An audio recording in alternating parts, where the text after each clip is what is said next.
This man I'd barely seen on TV was my last hope. I didn't know what connection there could be between the Mayans and what had happened to me, but at that point, I was ready to accept any explanation that could make sense out of the nightmare that my life had become. Hello, I'm a journalist, and I have an appointment with Professor Kuryakin. The professor's waiting for you.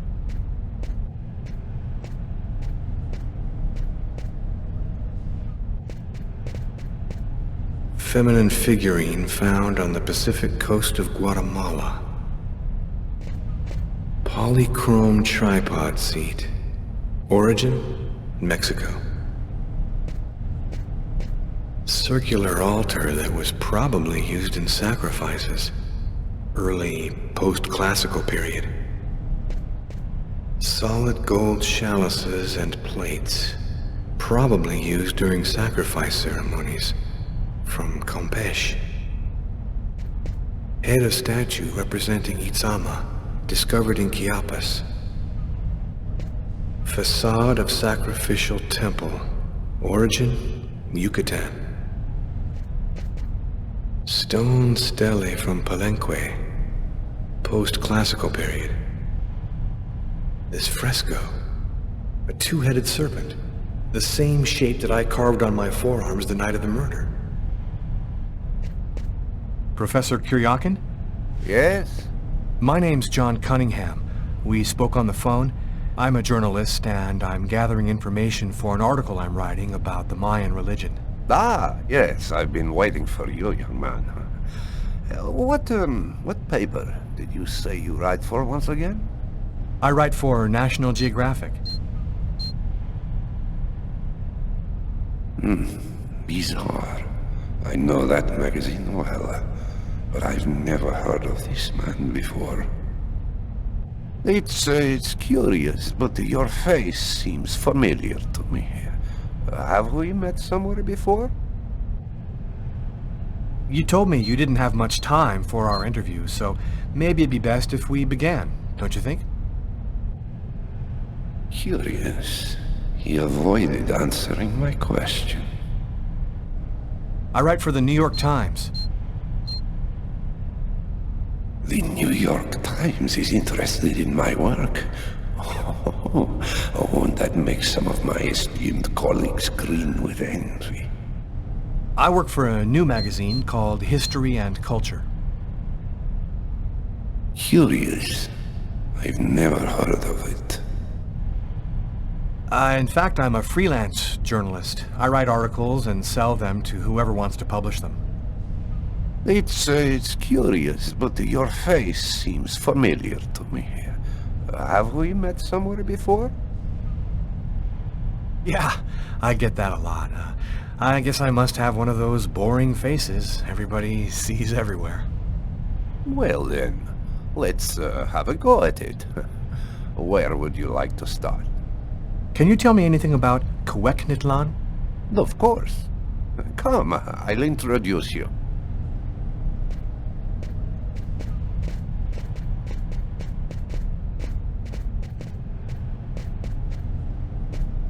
You see before you the ancient Mayan god Cuecnitlan, the serpent with the two heads. One head sees in this reality, the second in the other world. By opening both mouths, the Mayan oracles could see through the serpent into the other world. One serpent with two heads, face to face. The same image I cut into my forearms. What would you need to do to get the serpent to open its two mouths? A human sacrifice, of course.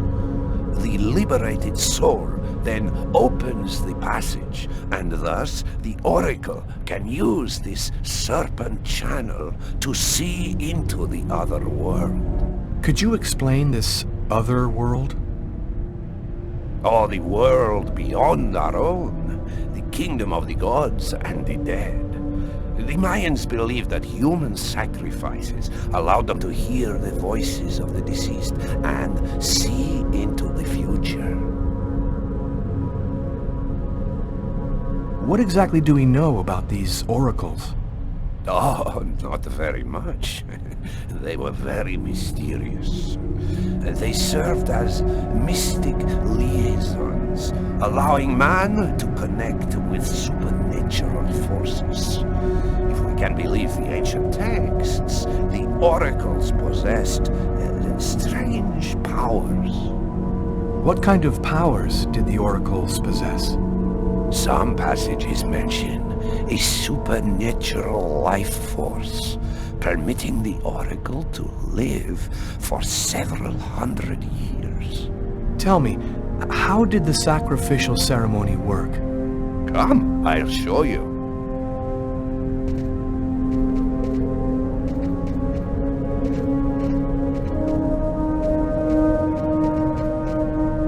This painting, dating from the 1st century BC, shows a sacrificial ceremony. The victim's agony must have lasted quite some time, the priority being to keep the mouths open as long as possible. The victim was stabbed 3 times, each wound cutting a pulmonary artery leading to the heart. The oracle is not the one stabbing the victim? Oh, the oracle must never soil himself with the blood of another. That is why he chooses a sort of proxy, another person in the crowd, totally at random. This person becomes the executor. The oracle takes complete control of the executor, manipulating him from a distance. What happened to the executor after the sacrifice? He went mad and committed suicide after accomplishing his part of the ritual. A Mayan sacrifice. That's what it was. You aren't a journalist, are you? Who are you? My name is John Cunningham, and I am indeed a journalist, as I've already told you. Curious. I think I've taken enough of your time, Professor. Thank you for the information. Wait. I have something more to show you. Just a second, please.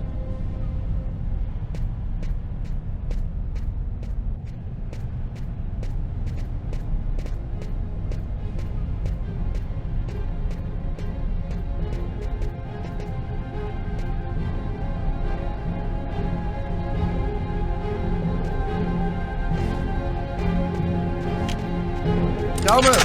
Put your hands in the air. Turn around, slowly. And that's how my story ends. My reporter masquerade didn't convince Kuryakin, and he had me arrested. I'd never know exactly what happened to me that cold night in January, because as far as everyone else is concerned, I'm a cold-blooded murderer. You aren't a journalist, are you? Who are you? My name is John Cunningham, and I am indeed a journalist. I've already told you.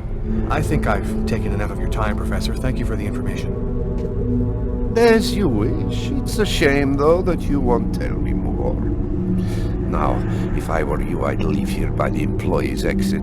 The security guard's been reading an article showing your photo, and I'm afraid that he may soon recognize you. Thank you for your help, Professor.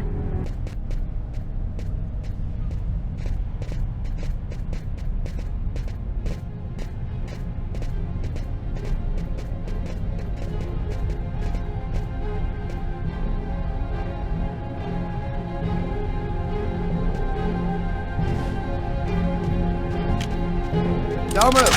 Put your hands in the air. Turn around, slowly. And that's how my story ends. Accused of a murder that I didn't commit. It didn't take long for the police to connect me with the murder of a certain John Winston in an East End restaurant. I'll never find out what really happened on that cold January night, because as far as the rest of the world is concerned, I'm just a killer. You aren't a journalist, are you? Who are you? My name is Lucas Kane. The police are looking for me about a murder that I did not commit, but I was the executor. You're a murderer? I'm innocent. I stabbed someone I'd never seen before 3 times, cutting his arteries, just like you described. Do you mean to say that there is a Mayan oracle still living today? But that's completely impossible. Have you ever seen this symbol before? Oh, it's the symbol of Quegnitlan. The executors cut this into their own forearms before accomplishing the sacrifice. So, it is true. My God, the Codex was right. The Codex? What are you talking about, Professor? You can't stay here. Your picture is in the paper that the security guard is reading. He's sure to recognize you. Come, let's leave here, and I'll tell you all about it.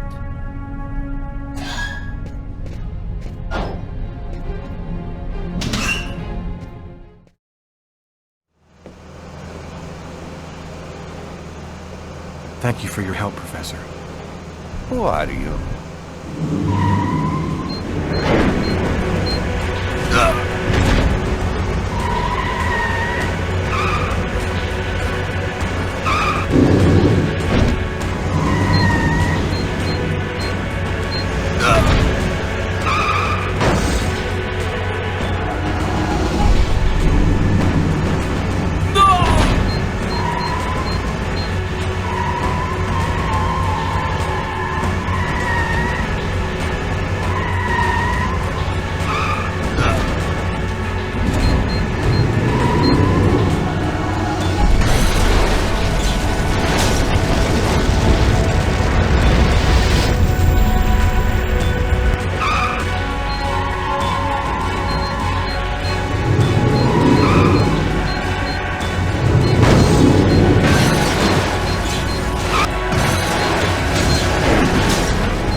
Professor!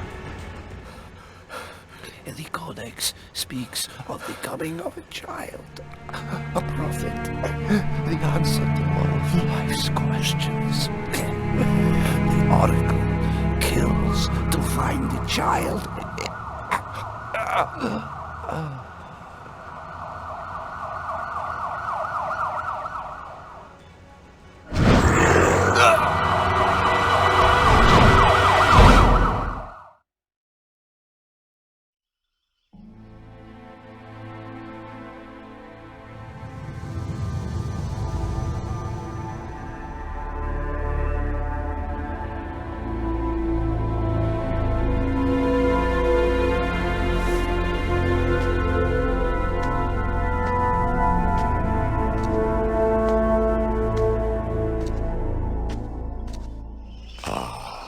There you are. I've been looking forward to meeting you. Few men are capable of resisting an oracle. What is there so different about you?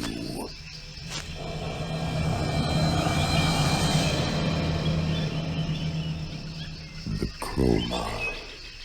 You have the chroma. So that explains it. How did you ever acquire such a power? No matter. What matters is, the time has come for you to die. The chroma? What does that mean? The force that created the universe. The origin of everything. It gives extraordinary powers to those who possess it. Why do I have to die? I pose no threat to you. The sacrifice has created a link between our souls. Each time that I look through the serpent, you see what I see. The only way to break the link is for one of us to die. Why me? Why choose me? Pure chance. The executor is always taken from the crowd. It's a great honor for you to be chosen to serve Quegnitlan. This is some kind of dream, isn't it? You're not really there in front of me, are you? Reality is a notion that doesn't have any meaning where I come from. We are not really here, and yet you will die here. Believe me, this world is just as real as your own. Enough talk. Other matters await my attention. We will see each other again, in the other world. Gibin tinna quentaune.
Agatha? But how... Listen closely, Lucas. Those who employ the Oracle are searching for a little girl. A perfectly pure soul that's never been incarnated. Her coming was foretold by the most ancient prophecy in human history. She's the one you see in your dreams. You must find her before the Oracle does and put her someplace safe. Hurry. There isn't much time, and they are already back on your trail.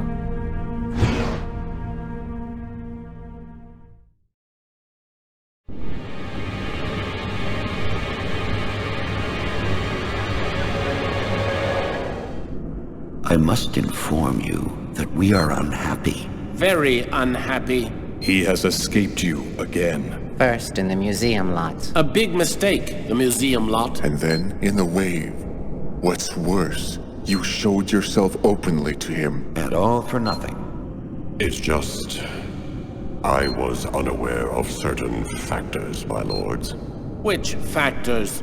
He possesses the chroma. That's impossible. Idiocy! How could he possess the chroma? I know not, but it is a certainty that he does. This is how he resisted my psychic attacks and successfully evaded the police. This could force us to change our plans. This is serious. Very serious. That is not all. Someone has intervened. What do you mean? While you were with him in the wave? Yes, my lord. Someone brushed aside all of my attacks on Cain and protected him. It was not one of ours. Certainly not. No. I think it was something else. Its chroma was... different. Another clan? That's impossible. Only we are left. We have a rival. Who searches for the Indigo child as we do. They must not find the child. That would be a catastrophe. A disaster. Cain is on their side. Unless they are just using him. He is the key. He sees through our eyes. He must not find the child. You must deal with this problem. Definitively. I have already taken measures. He will be definitively dealt with, and soon. Do not disappoint us. You may leave us.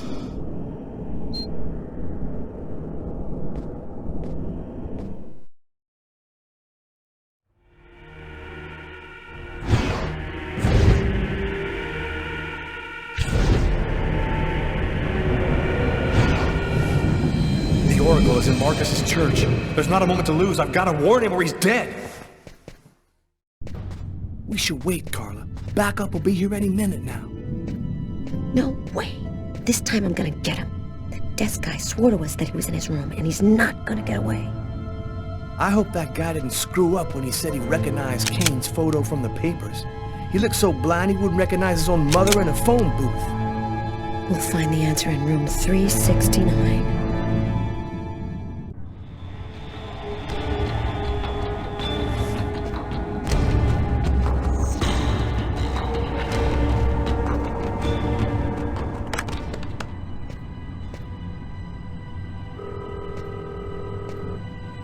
Pick up, Marcus, pick up.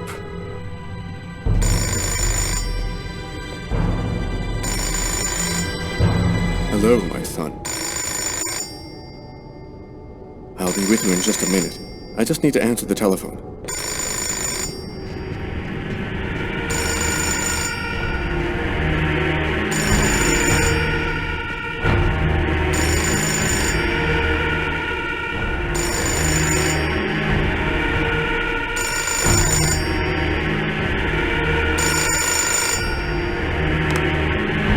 St. Paul's Cathedral.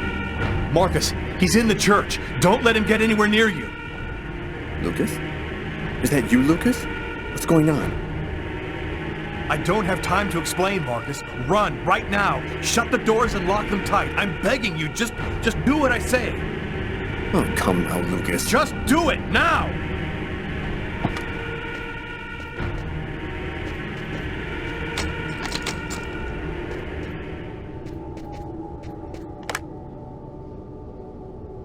All right, I'm locked in. Now, can you explain what's going on? Call the police, and don't come out until they get there. Lucas? 369. Here it is.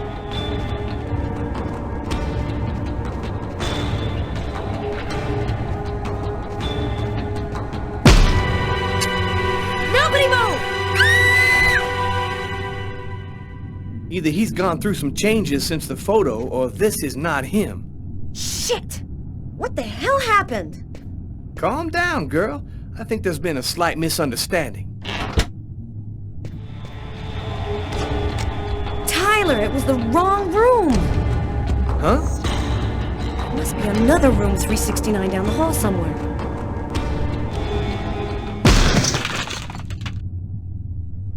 I think the bird has flown the coop. I'm gonna find him, Tyler. I promise you. Come on, let's go.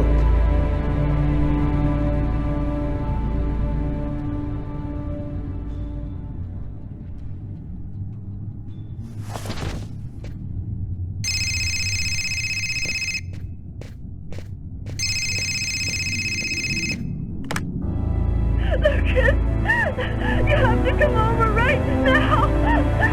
They'll kill me if you don't come. I'm at the old amusement park. Please. You must realize now that I am not joking. So please, don't delay.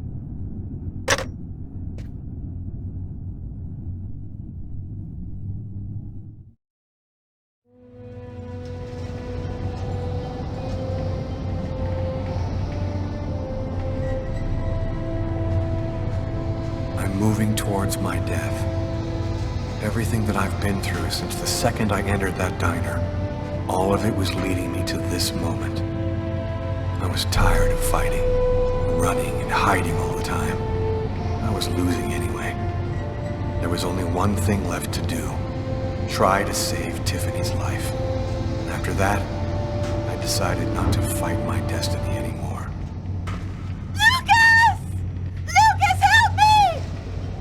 Tiffany!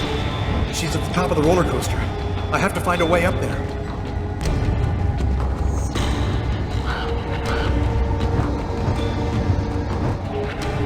That's weird. I get the feeling I've seen that guy somewhere before.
story ends.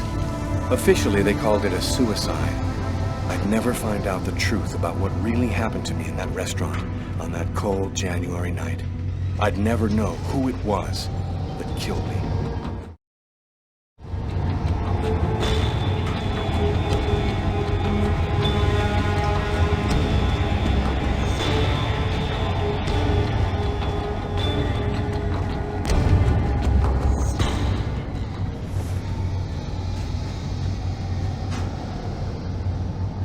Enjoy your ride to the other